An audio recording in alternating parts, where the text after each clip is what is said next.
सिर में बार बार खुजली होना पसीने और रूसी का ही संकेत नहीं होता। कई बार बालों में जूं भी पड़ जाती हैं, जिसकी वजह से हमारे हाथ बार बार सिर की ओर खुजलाने के लिए बढ़ते हैं। अगर बालों में जूं पड़ जाती हैं तो इसका सीधा असर बालों की सेहत पर पड़ता है। इससे न सिर्फ स्कैल्प में खुजली होती है, बल्कि धीरे धीरे बाल भी नष्ट होना शुरू हो जाते हैं।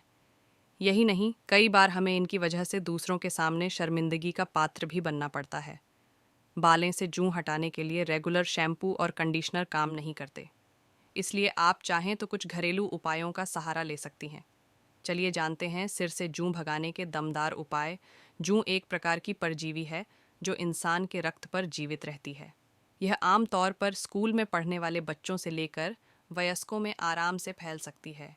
यदि किसी इंसान के बालों में जूं है तो वह दूसरे इंसान के सिर तक व्यक्तिगत संपर्क करने पर फैल सकती है।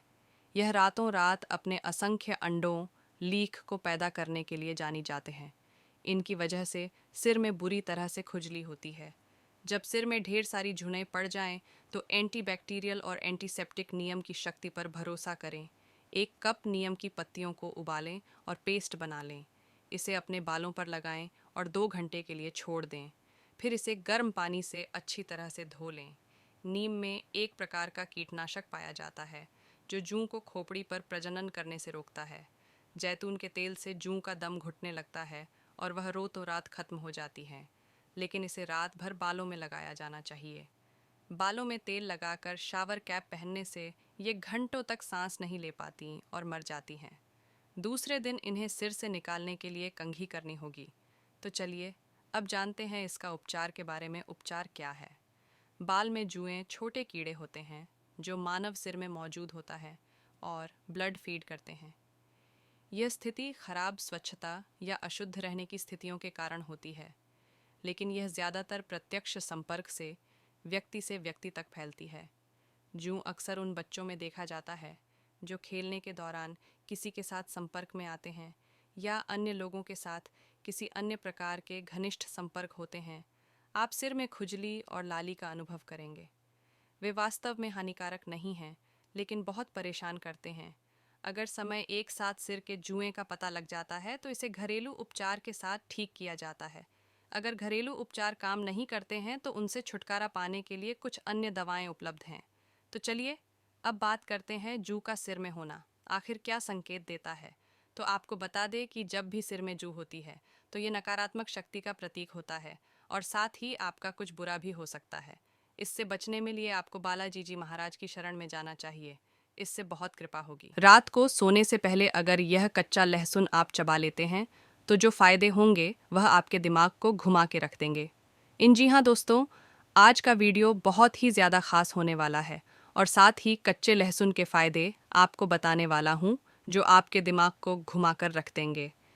नीचे लाल कलर का बटन देख रहे हैं, इसे दबाकर चैनल को सब्सक्राइब कर ले ताकि हर वीडियो में आप तक पहुंचना है तो आपको करना क्या है।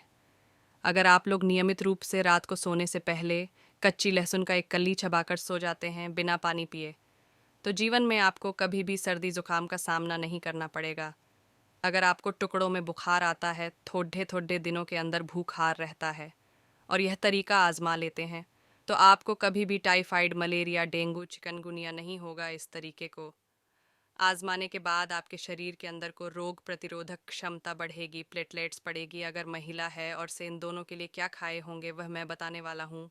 अगर आप महिला हैं और आप पीरियड्स के में से जूझ रहे हैं, आपको पीरियड्स से लंबे समय में आता है, उसको जल्दी लाना चाहते हैं, तो इस तरीके से आप पीरियड से टाइम चल दिया जाएगा। नंबर तो अगर आपको प्रेगनेंसी नहीं रोकना है, ठीक है, कि लहसुन का सेवन कीजिए, उससे आपके प्रेगनेंसी नहीं रुकेगी, कि आप उत्सुक में बात करता हूँ।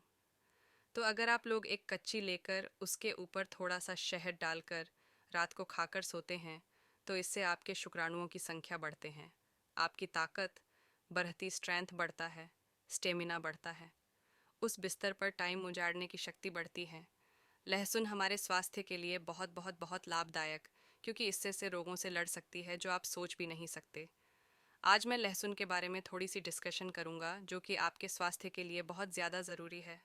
दोस्तों, लहसुन हर बीमारी से लड़ने के लिए कार्य करें। लहसुन से अमेजिंग मेडिसिन बनाई जाती है जो अनेक रोगों में काम आती थी। कुछ ऐसे लोग बताऊंगा जो अगर आप लहसुन की कली रात को शेयर कर निर्मित खाते तो कभी भी आपको ये रोग नहीं होंगे। नंबर 1, सर जुकाम। आपके अंदर से इम्यूनिटी इतनी बढ़ कि आपकी एंटीबॉडी इतनी बढ़ जाएगी जिससे आपको नॉर्मल सर्दी जुकाम नहीं होंगे। Number 2, joint friends.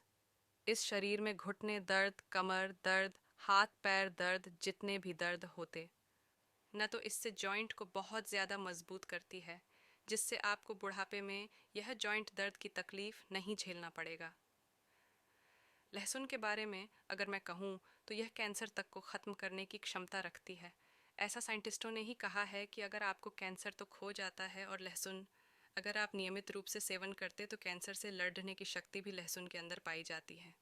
Number 5, asthma के लड़ने के लिए लहसुन को काफ़ी कारगर माना जाता है, साथ ही आपको फर्क लगना दिख जाएगा। टिहरी को आम बोलचाल में टटीरी कहा जाता है। टटिहरी की कई प्रजातियां होती हैं। हम अपने आसपास जिन टटिहरियों को देखते हैं उनमें पीली टटिहरी दुर्लभ है। आम टटिहरी की तुलना में पीली टटिहरी कम शोर करती है।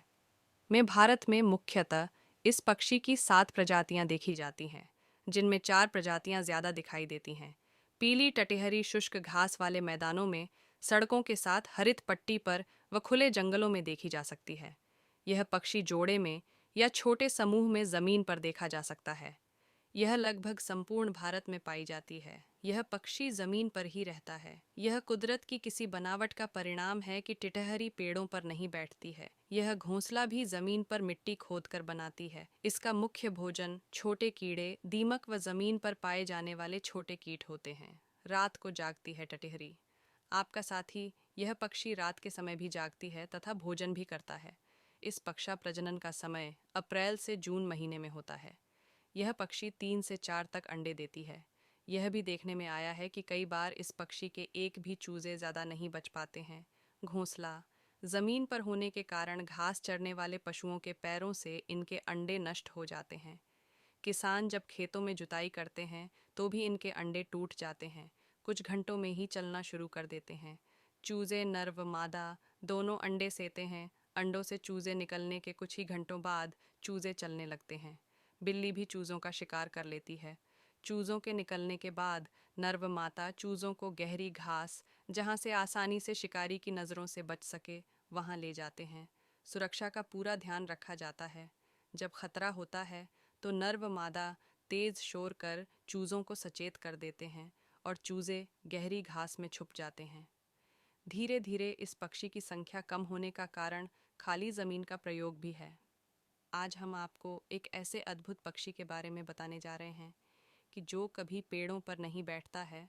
जी हाँ, ये पक्षी उड़ान भर सकता है और चल भी सकता है, लेकिन वो कभी पेड़ों पर नहीं बैठता है।